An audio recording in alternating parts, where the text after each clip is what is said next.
دین کی بات پھیلانا صدقہ جاریہ ہے۔ ثواب کی نیت سے ویڈیو کو شیئر ضرور کیجیے۔ جزاک اللہ۔ امام کی ابتدا میں خاص طور سے جب ظہری نماز ادا کی جا رہی ہو جس میں تلاوت آواز کے ساتھ کی جاتی ہے تو اس میں سورۃ الفاتحہ کے مکمل ہونے پر ان روایات کو ہمارے امام نے اختیار کیا ہے کہ جس میں امام بھی اور مقتدی بھی پست آواز سے یعنی آہستگی کے ساتھ آمین کہتے ہیں، اور یہی مذہب حضرت امام مالک امام دار الہجرہ امام المدینہ کا بھی ہے۔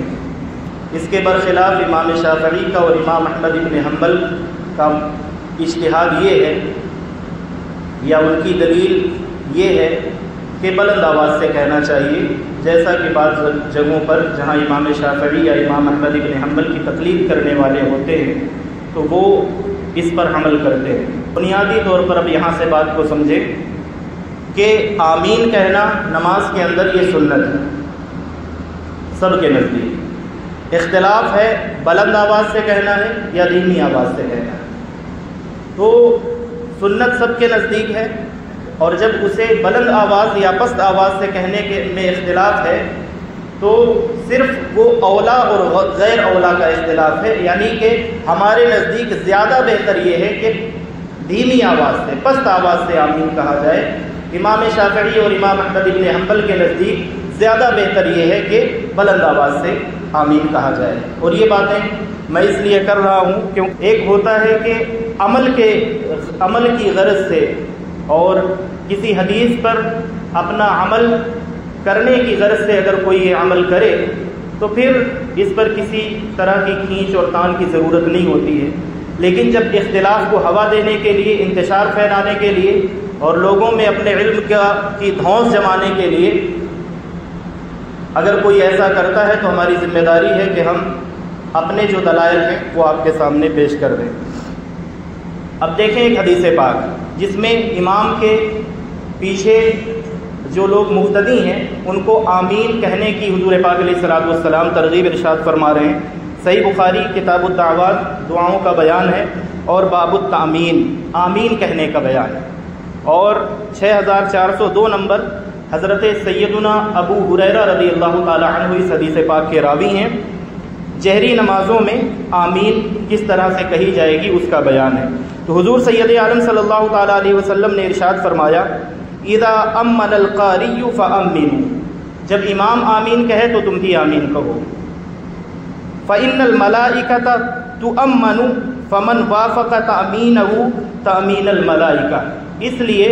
کہ جب تم سب یعنی مقتدیوں کی بات کی جا رہی ہے کہ جب آپ آمین کہیں گے اور جب آپ آمین کہتے ہیں تو حضور یہ فرما رہے ہیں کہ ساتھ میں ملائکہ بھی ہوتے ہیں، آپ کی صفوں میں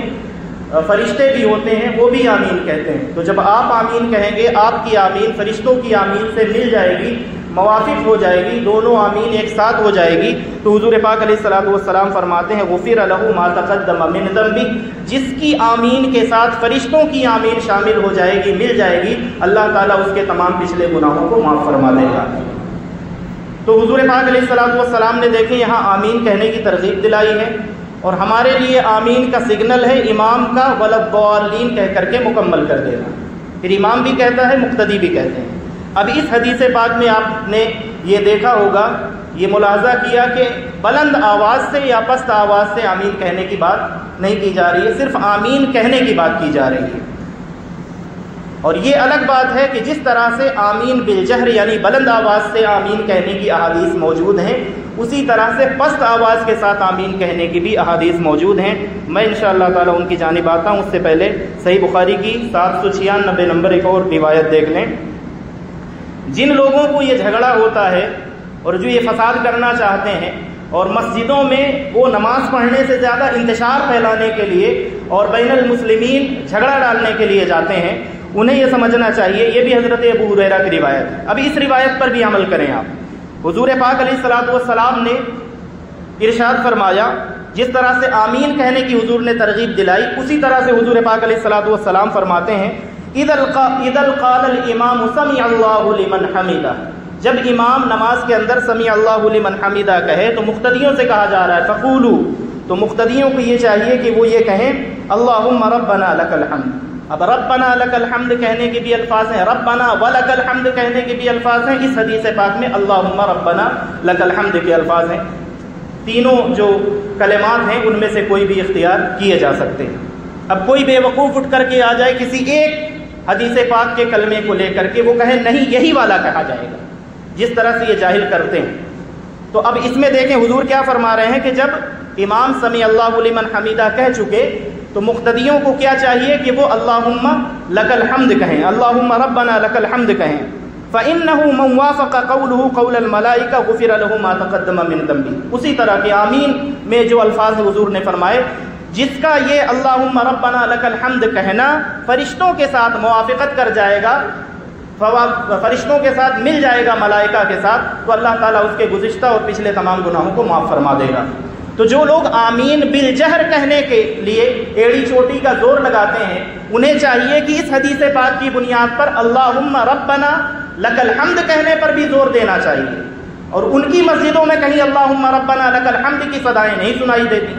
صرف لڑائی کرنے کے لیے، فتنہ اور فساد پھیلانے کے لیے اور مسلمانوں میں انتشار پیدا کرنے کے لیے آمین کا ایک سہارا لیا ہوا ہے۔ آگے دیکھیں اور دیکھ لیں حدیث پاک، جب مختلف حدیثیں آ جاتی ہیں تبھی امت میں اختلاف ہوتا ہے، اور ائمہ جو امام مجتہد ہے اس کا کام یہ ہوتا ہے کہ وہ دو طریقے کی حدیثیں آ گئی ہیں تو ان میں سے کسی ایک کو دلیل کی بنیاد پر، دلائل کی روشنی میں ترجیح دیتے ہوئے اس کے مطابق وہ عمل کرتا ہے، اور اس کے عمل کے مطابق اس کی پیروی کرنے والے بھی عمل کرتے ہیں۔ لیکن انہیں صرف لڑائی کرنا ہے، جھگڑا کرنا ہے، فتنہ اور فساد پھیلانا ہے اور اپنے علم کا روب ڈالنا ہے۔ تو آپ دیکھیں ایک اور حدیث پاک سنن ترمذی کی 245 اور 246، اور دونوں روایتوں میں اختلاف دیکھیں۔ سنن ترمذی کی 245 نمبر حضرت سیدنا عبداللہ ابن عباس رضی اللہ تعالی عنہما سے روایت ہے، حضور پاک علیہ الصلوۃ والسلام کا عمل بیان کرتے ہوئے وہ فرماتے ہیں کان النبی صلی اللہ تعالی علیہ وسلم یفتتح الصلاۃ ببسم اللہ الرحمن الرحیم۔ جب ہم نیت باندھتے ہیں تو ہم بھی اسی پر عمل کرتے ہیں، نہیں ہم اس پر نہیں، اگلی جو روایت آ رہی ہے اس پر ہم عمل کرتے ہیں۔ لیکن حضور کا عمل کیا، حضرت عبداللہ ابن عباس بیان فرما رہے ہیں کہ حضور پاک علیہ الصلوۃ والسلام جب نماز شروع کرتے تھے تو بسم اللہ الرحمن الرحیم سے ابتدا کرتے تھے، یعنی تیز آواز سے بسم اللہ پڑھا کرتے تھے۔ ایک روایت 245 یہ کہہ رہی ہے، اس کے بالکل اگلی 246 نمبر حضرت انس کی روایت ہے، وہ کہتے ہیں کان رسول اللہ صلی اللہ تعالی علیہ وسلم و ابو بکر و عمر و عثمان یفتتحون القراءۃ بالحمد للہ رب العالمین۔ انہوں نے، حضرت انس نے بیان کیا کہ حضور پاک علیہ الصلوۃ والسلام، سیدنا ابو بکر، حضرت عمر اور سیدنا عثمان غنی رضوان اللہ تعالی علیہم اجمعین، یہ سب قراءت کو شروع کرتے تھے الحمدللہ رب العالمین سے، یعنی بسم اللہ آہستہ پڑھتے تھے اور الحمد سے سورۃ الفاتحہ سے، سورہ فاتحہ کے پہلی آیت سے قرآن مجید کی جو تلاوت ہے اور قراءت ہے وہ شروع کرتے تھے۔ کس پر عمل کرو گے؟ تو یہ دو حدیثیں آ گئیں اور دو الگ الگ روایتیں ہیں، حضرت عبداللہ ابن عباس کی، حضرت انس کی۔ بات یہ ہے کہ حضور پاک علیہ الصلوۃ والسلام نے جو اس طرح کے کام کیے ہیں، آپ کا معمول یہ ہوتا تھا جس پر ہم عمل کر رہے ہیں، لیکن کبھی کبھی جو آپ کے پیچھے کسی قبیلے میں آپ گئے، کچھ نئے لوگ آپ کے پیچھے نماز پڑھنے کے لیے کھڑے ہوئے ہیں، تو ان کی تعلیم کے لیے حضور پاک علیہ الصلوۃ والسلام کبھی بلند آواز سے پڑھ دیا کرتے تھے تاکہ ان کو معلوم ہو کہ بسم اللہ پڑھا جا رہا ہے۔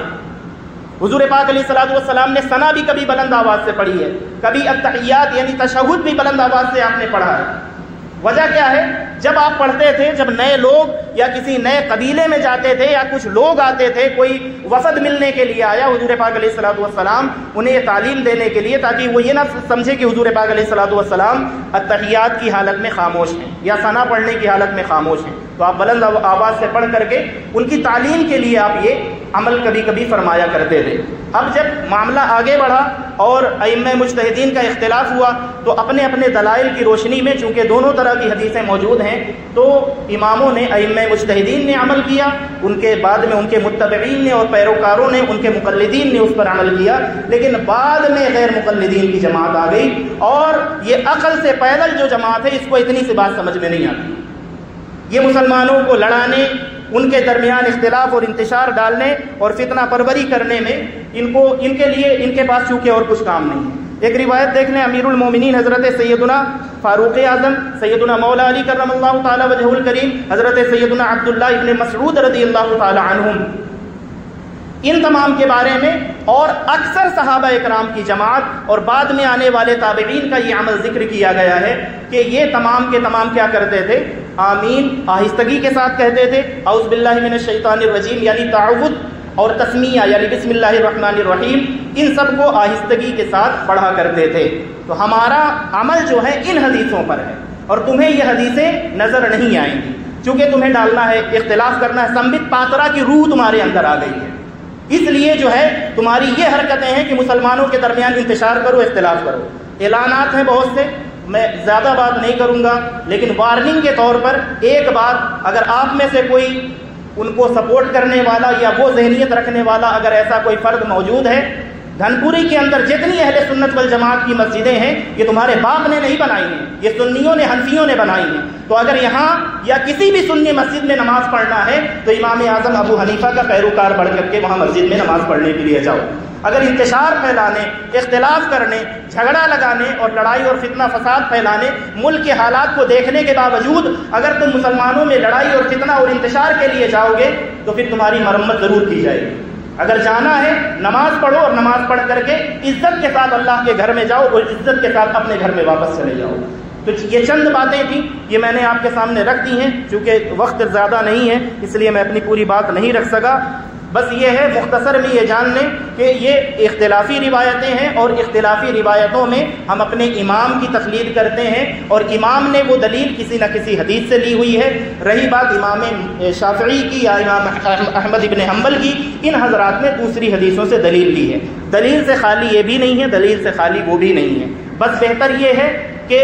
اختلاف اس میں ہے کہ بہتر ایک کے نزدیک خاموشی سے آمین کہنا، پست آواز میں آمین کہنا یہ زیادہ بہتر ہے، اور دوسروں کے نزدیک بلند آواز سے آمین کہنا زیادہ بہتر ہے۔ لیکن اس مسئلے میں اب لڑنے بھیڑنے اور فساد پھیلانے اگر کوئی چلا جائے تو اسے قرآن مجید کی جو آیت میں نے پڑھی تھی کم سے کم اسے سن لیں۔ سورہ نساء کی جو آیت میں نے پڑھی تھی یہ ان بدبختوں کو سنانے کے لیے جنہوں نے حدیث کے نام پر فتنہ پھیلایا ہوا ہے۔ اللہ تعالیٰ نے اسی لیے یہ آیت نازل فرمائی، سورہ نساء کی آیت نمبر 59، یا ایھا الذین آمنوا اطیعوا اللہ واطیعوا الرسول، اے ایمان والو اطاعت کرو اللہ اور اس کے رسول کی، واولی الامر منکم، اور تم میں سے جو